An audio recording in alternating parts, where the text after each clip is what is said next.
ভালকে সব উঠিছে নাই উঠিছে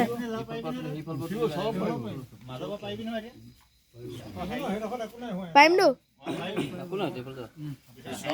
জয়গুৰু শংকৰ পৰম ভক্তিভাজন আজি এই পবিত্ৰ স্থানত উপস্থিত শ্ৰীমন্ত শংকৰদেৱ সংঘৰ সন্মানীয় প্ৰাক্তন পদাধিকাৰ তথা নিকায়মুখী প্ৰাথমিক শাখাৰ সন্মানীয় মুখ্য উপদেষ্টা শ্ৰদ্ধা দত্ত ককা শ্ৰীমন্ত শংকৰদেৱ সংঘৰ শিৱসাগৰ জিলা শাখাৰ সন্মানীয় কচা শাখাৰ প্ৰাক্তন সভাপতি সদানন্দ শইকীয়া প্ৰভুজনাকে মুখ্য কৰি প্ৰাক্তন জিলা সদস্য অনন্ত বৰা প্ৰভুজনা অনন্ত বিজয় আঞ্চলিক শাখাৰ প্ৰাক্তন সন্মানীয় উপসভাপতিকে মুখ্য কৰি নিতাইপুখুৰী প্ৰাথমিক শাখাৰ সন্মানীয় সভাপতি প্ৰভুজনা বাপবান্ধৱ প্ৰভুমস্ত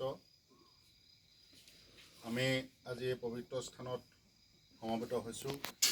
ইতিমধ্যে আমাৰ হোৱাটছআপ যোগে শ্ৰীমন্ত শংকৰদেৱ সংঘৰ কেন্দ্ৰীয় সেৱা বাহিনীৰ উদ্যোগত আজি এই পবিত্ৰ দিনটিত এটা মহৎ কাৰ্যসূচী সমাপন কৰিবলৈ শ্ৰীমন্ত শংকৰদেৱ সংঘসমূহ প্ৰাথমিক আঞ্চলিক আৰু জিলা শাখাক আহ্বান জনাইছে।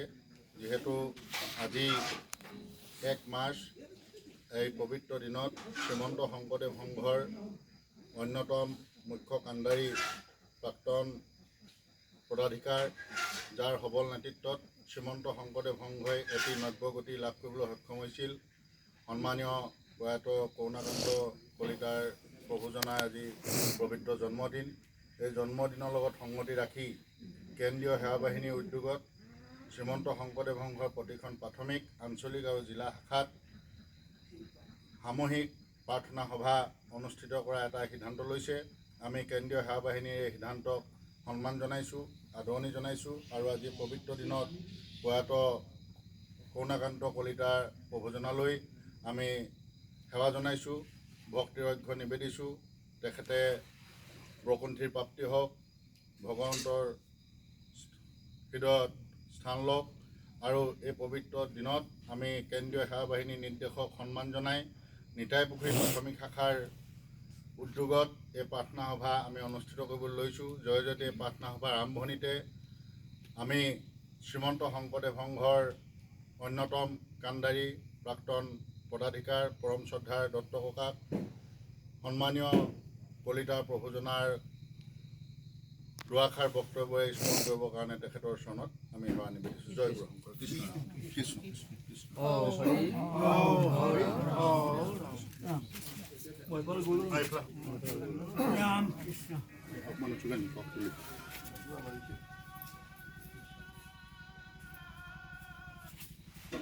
জয় গুৰু শংকৰ সৰ্বগুণাকৰ যাকে কম তোহাৰি শৰণ কৰেনো হতকৌটি বাৰক কৰোঁ বনাম তোহাৰি শৰণ কৰেনো হতকৌটি বাৰক কৰোঁ বনাম। পৰম সেৱাৰ পাত্ৰ আজি এই সন্ধিয়া নিতাইপুখুৰী প্ৰাথমিক শাখাৰ সৌজন্যত অনুষ্ঠিত হোৱা এই প্ৰাৰ্থনা সভা যিটো মহৎ উদ্দেশ্য লৈ প্ৰাৰ্থনা সভাখন আহ্বান কৰা হৈছে প্ৰকৃতপক্ষে ই সকলোৰে কাৰণে আদৰণীয় শ্ৰদ্ধাৰ্হ আৰু এই অনুষ্ঠানৰ দৰে পবিত্ৰ অনুষ্ঠান আমি শ্ৰীমন্ত শংকৰদেৱ সংঘৰ নিচিনা এক বৃহৎ অনুষ্ঠানে ধৰ্মীয় সাংস্কৃতিক অনুষ্ঠানৰ পৰাটো নিতান্ত বাঞ্ছনীয়। ইতিমধ্যে আপোনালোকক জনোৱা হৈছে যে আমাৰ প্ৰয়াত শ্ৰীমন্ত শংকৰদেৱ সংঘৰ কাণ্ডাৰী বৈকুণ্ঠী কৰুণাকান্ত কলিতা তেখেতৰ আজি পবিত্ৰ জন্মদিন। এই পবিত্ৰ জন্মদিনত তেখেতক স্মৰণ কৰি প্ৰাৰ্থনা সভা আয়োজন কৰিবলৈ শ্ৰীমন্ত শংকৰদেৱ সংঘৰ কেন্দ্ৰীয় সেৱা বাহিনীয়ে আহ্বান জনাইছে। সমস্ত লোকে প্ৰাথমিকৰ পৰা আৰম্ভ কৰি মূললৈকে আহ্বান জনোৱা হৈছে। এনে এটা পবিত্ৰ অনুষ্ঠান নিতাইপুখুৰী প্ৰাথমিক শাখাত অনুষ্ঠিত কৰিবলৈ লোৱাটো আমাৰ কাৰণে অত্যন্ত গৌৰৱৰ কথা। বিশেষভাৱে আজি এই অনুষ্ঠানত আমাৰ মাজত উপস্থিত আছে কেইবাখনো প্ৰাথমিক আঞ্চলিকৰ পৰা অহা বাপ সমস্ত যিসকলে ইতিমধ্যে জিলাৰ সেৱা কৰিছে, মূলৰ সেৱা কৰিছে, প্ৰাথমিকৰ বিভিন্ন সেৱা কৰিছে, সেই বাপসকলো আছে আমাৰ মাজত। আৰু মহান যিজন কাণ্ডাৰী, সেই কাণ্ডাৰীজনৰ নাম আচলতে আমাৰ সদায় স্মৰণীয়, তেখেত বন্দনীয় এজন ব্যক্তি। শ্ৰীমন্ত শংকৰদেৱক বাৰম্বাৰ তেখেতৰ জীৱনকালত ভিন্ন সেৱাৰ সৈতে মণ্ডিত কৰি থৈ যোৱা কৰুণা কলিতা এটা অদ্ভুত নাম। এই কৰুণা কলিতা পুৰা ব্যক্তিজন প্ৰকৃত অৰ্থত তেখেত যিসকলে গুণৰ গুণ সেইসকলৰ কাৰণে এটা স্বৰ্গীয় নাম, যাৰ যোগেদি শ্ৰীমন্ত শংকৰদেৱক বহুত উচ্চতম এটা উচ্চতালৈ লৈ যোৱা হৈছিল। একেলগে কাম কৰা আমাৰ সৌভাগ্য ঘটিছিল। তেখেতৰ দিনতে মই দুবাৰো অধিকাৰ কৰিছোঁ। তেখেতৰ দিনতে মই শিক্ষা শাখাৰ সভাপতিৰ কাম কৰিছোঁ।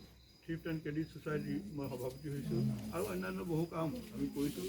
আৰু এই প্ৰতিষ্ঠা কালত এখন সভাত ৯৪ চন ৯৭ চন সেৱা বাহিনীৰ শিপাঝাৰ প্ৰথম যিখন প্ৰতিষ্ঠা কালৰ সভাখন আছিল, সেই সভাখনৰ অনুষ্ঠিত উপস্থিত থকা আমাৰ সৌভাগ্য ঘটিছিল।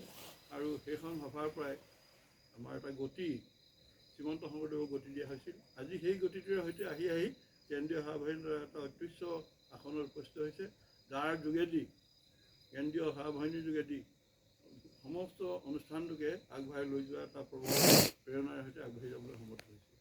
এই যে নতুন নতুন চিন্তা, নতুন নতুন প্ৰেৰণাৰ সৈতে শ্ৰীমন্ত শংকৰ মজিয়াত সৃষ্টি কৰি, এই সৃষ্টিশীলতাৰ যোগেদি শ্ৰীমন্ত শংকৰদেৱক এটা গতি দিয়াৰ মূল মানুহ যদি কৰুণাকান্ত কলিতা। আজি আমি বিশ্ববিদ্যালয় প্ৰতিষ্ঠা কৰিছোঁ। এই চিন্তাটো প্ৰথম আমাৰ ডক্টৰ অতুল বৰাৰ মগজত উঠা হৈছিল। প্ৰাথমিক বিদ্যালয়ৰ পৰা আৰম্ভ কৰি, প্ৰাথমিক বিদ্যালয় যেতিয়া আৰম্ভ কৰিবলৈ লৈছিল, সেইখিনি সময়তে তেখেতে কৈছিল, নহয় প্ৰাথমিক আমিতো কৰিমেই, বিশ্ববিদ্যালয় কৰিব লাগিব।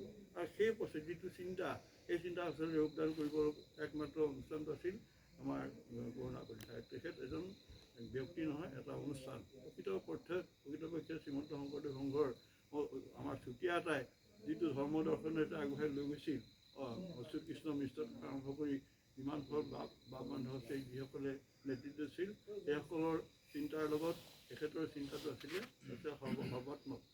এই চিন্তাটো সৰ্বাত্মক এটা চিন্তা আছিল। কেৱল ধৰ্ম নহয়, কেৱল আধ্যাত্মিকতা নহয়, এই আধ্যাত্মিকৰ লগত আমি আচলতে গোটেই জাতিটোক লৈ যাব লাগিব। জাতিটোক আচলতে সুন্দৰ এটা ৰূপত আমি তৈয়াৰ কৰি তুলিব লাগিব। কাকো বাদ দিব নোৱাৰা। ল'ৰাৰ পৰা আৰম্ভ কৰি আমাৰ আইসকলৰ পৰা আৰম্ভ কৰি বৃদ্ধাসকললৈকে সকলোকে আমি আগবঢ়াই লৈ যাব লাগিব। গতিকে এই যে চিন্তাটো, এই চিন্তাটো ক্ৰমান্বয়ে প্ৰসাৰ হৈ আজি অৱস্থা পাইছে। ক'ত কি হৈছে বেলেগ কথা, কিন্তু আচলতে চিন্তাটো আছিল তেখেতৰ এই যে চিন্তা প্ৰকৃত এটা মন, চিন্তা প্ৰকৃত এটা মানে ধাৰণা, এই ধাৰণাৰ ভিতৰত কৰুণা কলিতাই আমাক আগবঢ়াই লৈ গৈছিল। আমাৰ মাজৰ পৰা গ'ল তেওঁ, কিন্তু তেওঁৰ যিটো প্ৰেৰণাদীপ্ত যিটো বাসনা, সেই চিন্তা চৰ্চা, সেইখিনি গোটেইখিনি আজি আমাৰ সমাজত আছে। কাৰোবাৰ মাজত কমকৈ আছে, কাৰোবাৰ মাজত বেছিকৈ আছে, কাৰোবাৰ মাজত একেবাৰে নাইকিয়া হৈ গৈছে, বেলেগ কথা। কিন্তু চিন্তাটো আমাৰ মাজত সোমোৱাই দিয়া মূল ব্যক্তিজনে হ'ল কৰুণাকান্ত কলিতা। ভাল দুটা ল'ৰা আছে, তেওঁ বিশ্বজিৎ কলিতা আছে, অচ্যুত কৃষ্ণ কলিতা আছে। দুইজনে ভাল চিন্তা কৰা মানুহ, দুইজনে ভাল চিন্তা। এতিয়াও তেখেতৰ সেইসকল সময় হয়তো সুবিধা পোৱা নাই, বহু ক্ষেত্ৰত সুবিধা পোৱা নাই। অচ্যুতে যদি সুবিধা পায়, তেওঁ বহুত দায়িত্ব পালন কৰিবৰ কাৰণে সমৰ্থ আছে। বিশ্বজিৎ কলিতা অলপ যিহেতু ইংৰাজীত তেওঁৰ এজন মাষ্টাৰ, গতিকে তেওঁ আমাৰ ইংৰাজী যিখন মানে আলোচনী আছে, সেইখন তেওঁ দুবাৰমান ইতিমধ্যে সম্পাদনা কৰাৰ দায়িত্ব লৈছে। গতিকে এই যে আমাৰ বিশ্ববিদ্যালয় পাতিব লাগে, বিশ্ববিদ্যালয় পাতিব ভাবিব নোৱাৰা এটা কথা। কাৰণ বিশ্ববিদ্যালয়ৰ নিচিনা অনুষ্ঠান, যিটো অনুষ্ঠান মানে আছে সৰ্বাত্মক অনুষ্ঠান, সম্পূৰ্ণভাৱে শিক্ষা ব্যৱস্থাটোকে মানে উলট-পলট কৰি এটা আগবঢ়াই লৈ যোৱা এটা ব্যৱস্থা, সেইটো ইতিমধ্যে তেওঁৰ চিন্তাৰ যোগেদি হ'ল। চিন্তাটোকে আমাৰ ৰূপনগৰত সাংস্কৃতিক প্ৰকল্প হ'ল, তেখেতৰ লগত সম্পাদক হিচাপে যোগ দিলে হৰিপ্ৰসাদ হাজৰিকা বাবুজনে। সেই হৰিপ্ৰসাদ হাজৰিকাৰ যিটো অদ্ভুত চিন্তা, যিটো প্ৰেৰণা আৰু যিটো আগবঢ়াই নিয়াৰ যিটো ক্ষমতা, সেইটো আচলতে